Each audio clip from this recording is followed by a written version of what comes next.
দেশের প্রথম সবাক চলচ্চিত্র মুখ ও মুখোশ এর কালজয়ী কণ্ঠশিল্পী মাহবুবা রহমান আর নেই।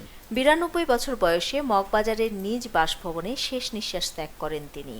৫০ থেকে ৭০-এর দশক পর্যন্ত রেডিও এবং সিনেমার গানে যার কণ্ঠ ছিল অপ্রতিদ্বন্দ্বী, সেই কিংবদন্তির বিদায়ে সঙ্গীত অঙ্গনে নেমে এসেছে শোকের ছায়া। ১৯৩৫ সালে চট্টগ্রামে নিভা রানী রায় হিসেবে জন্মগ্রহণ করা এই শিল্পী শৈশবেই চলে আসেন ঢাকায়। ১৯৪৭ সালে অল ইন্ডিয়া রেডিও ঢাকা কেন্দ্র থেকে তার গানের যাত্রা শুরু। চলচ্চিত্রের গানে তার অবদান ছিল অনবদ্য। জাগো হুয়া সাভেরা, আসিয়া, সূর্যস্নান কিংবা সাত ভাই চম্পার মতো ছবিতে তাঁর গাওয়া গানগুলো আজও শ্রোতাদের মনে অমলিন। বিশেষ করে সাত ভাই চম্পা ছবির আগুন জ্বালাইস না আমার গায়ে গানটি একসময় তরুণদের মুখে মুখে ফিরত।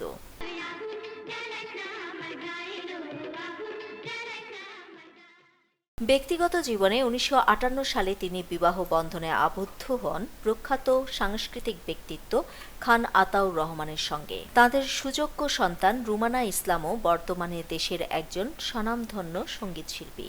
গত শতাব্দীর ৮০-র দশক থেকে গান থেকে নিজেকে গুটিয়ে নিয়েছিলেন এই নিভৃতচারী শিল্পী। মগবাজারের বাড়িতেই কেটেছে তার শেষ জীবন। ৩ মার্চ ৯২ বছরে পা রাখার এই মাসেই পৃথিবীর মায়া ত্যাগ করলেন তিনি।